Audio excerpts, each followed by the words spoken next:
கர்த்தருடைய பரிசுத்த நாமத்திற்கு மகிமுண்டாகட்டும். ஆண்டவராகிய இயேசு கிறிஸ்துவின் நாமத்தினாலே அன்பு கர்த்தருடைய பிள்ளைகளாகிய தங்கள் அனைவருக்கும் ஸ்வீட் ஊழியத்தின் சார்பாக வாழ்த்துக்களையும் ஸ்தோத்திரங்களையும் தெரிவித்துக் கொள்கின்றேன். யோபுவின் புத்தகம் 9ஆம் அதிகாரம் 10வது வசனம். யோபு 9ஆம் அதிகாரம் வசனம் 10. ஆராய்ந்து முடியாத பெரிய காரியங்களையும் எண்ணி முடியாத அதிசயங்களையும் அவர் செய்கிறார். ஆராய்ந்து முடியாத பெரிய காரியங்களையும் எண்ணி முடியாத அதிசயங்களையும் அவர் செய்கிறார். என் அன்பு கடவுளுடைய பிள்ளைகளே, இதே வசனத்தை 2 முறை நாம் யோபுவின் புத்தகத்தில் பார்க்க முடியும். 5ஆம் அதிகாரத்திலும் மற்றும் இப்பொழுது வாசித்த இந்த 9ஆம் அதிகாரத்திலும் இந்த வசனம் இடம்பெற்றிருக்கிறதை நாம் காண முடிகிறது. என்ன சொல்லப்படுகின்றது? நம்முடைய ஆண்டவர் நம்மால் யோசித்து அல்லது ஆராய்ந்து பார்க்க முடியாத பெரிய அற்புதங்களையும் அதிசயங்களையும் அவர் செய்து முடிக்கின்ற ஆண்டவராக இருக்கின்றார். கடவுளுடைய செயல்கள், கடவுள் செயல்படுகின்ற விதம், கடவுள் நடப்பிக்கின்ற காரியங்களை ஒரு மனிதன் கண்டுபிடிக்க முடியுமா என்றால் அது நிச்சயமாக முடியாது என்ற பதிலை சொல்லுகின்ற அந்த நிலைதான் இப்பொழுது வாசித்திருக்கிற இந்த வசனம் நமக்கு எடுத்து காண்பிக்கிறது. கடவுளுடைய வழி எப்படிப்பட்டதாக இருக்கிறது? கடவுள் எவ்விதத்தில் செயல்படுகின்றார்? அவர் எந்த காரியத்தை அவரால் செய்ய முடியும், எதை அவரால் செய்ய முடியாது என்கின்ற கேள்வியெல்லாம் கேட்கும் பொழுது ஒரு மனிதன் இல்லை கடவுள் இந்த வட்டத்திற்குள் மாத்திரம்தான் செயல்பட முடியும், இதற்கு மேல் ஆண்டவரால் ஒன்றும் செய்ய முடியாது என ஒரு மனிதன் ஒரு முடிவுக்கு வரவே முடியாது. காரணம், அதை தாண்டி அற்புதங்களை செய்கின்ற கடவுள் நம்முடைய கடவுள். ஒரு மனிதனை மண்ணினால் உருவாக்கி அதுவும் தன்னுடைய சாயலில் உருவாக்கி அவர் ஜீவ சுவாசத்தை அவன் நாசியில் ஊதினார், அவன் ஜீவாத்மாவானான் என்று மனிதனுடைய படைப்பு குறித்து நாம் பார்க்கின்றோம் வேதத்தில்.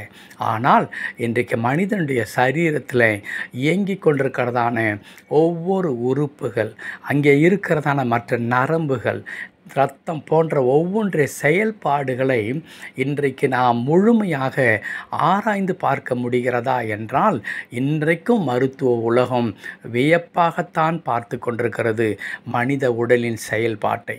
என் அன்பு கடவுளுடைய பிள்ளைகளே, ஒரு மனிதனையே கடவுள் இவ்வளவு வியப்புக்குரியவனாக உருவாக்கும் பொழுது மற்ற அண்ட சராசரங்களை கடவுள் படைத்ததை மனிதன் எப்படி கண்டுபிடிக்க முடியும்? ஆகையினால்தான் யோபு சொல்லுகிறார், அவர் ஆராய்ந்து முடியாத பெரிய காரியங்களையும் எண்ணி முடியாத அதிசயங்களையும் அவர் செய்கின்றார். அன்பு கடவுளுடைய பிள்ளைகளே, இந்த வசனம் இந்த காலை நேரத்தில் நமக்கு என்ன சொல்லித் தருகிறது? அந்த மாபெரும் அதிசயங்களை செய்கிற கடவுள், அந்த வல்லமையுள்ள கடவுள் நம்முடைய வாழ்க்கையிலும் அதே அற்புதங்களை செய்யக்கூடும். அதே அதிசயங்களை நம்முடைய வாழ்க்கையில் அவர் நிறைவேற்றுவதற்கு அவர் வல்லவராக இருக்கிறார்.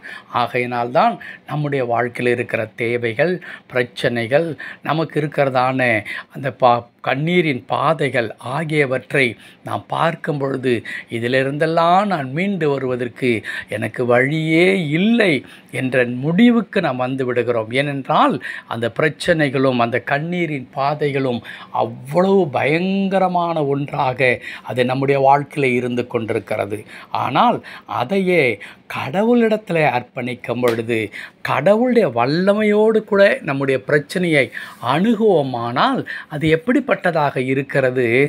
ஆண்டவர் ஒரே ஒரு வார்த்தையில் மாற்றி போடக்கூடிய ஆண்டவராக, அவருடைய வல்லமைக்கு முன்பாக உங்கள் வாழ்க்கையில், என் வாழ்க்கையில் இருக்கிற பிரச்சனைகள் அவ்வளவு பெரிதான ஒன்று அல்லவே அல்ல என்பதை தெல்ல தெளிவாக நாம் தெரிந்து கொள்ள முடியும்.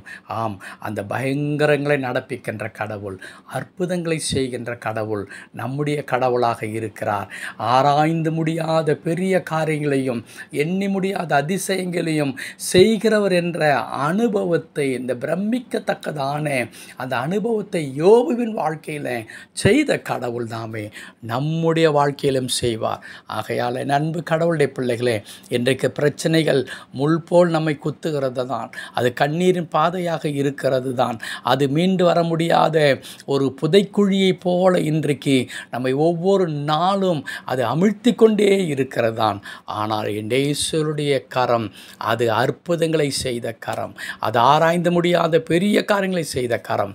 அந்த கரம் இறங்கும், நம்மை தூக்கி எடுக்கும், நம்மை கண்மலையின் மேல் நிறுத்தி மகிழ்ச்சியின் பாடலை பாட செய்யும். பயப்பட வேண்டாம். ஜெபிக்கலாமா? கிருபை நிறைந்த நல்ல ஆண்டவரே, உமக்கு நன்றி அப்பா.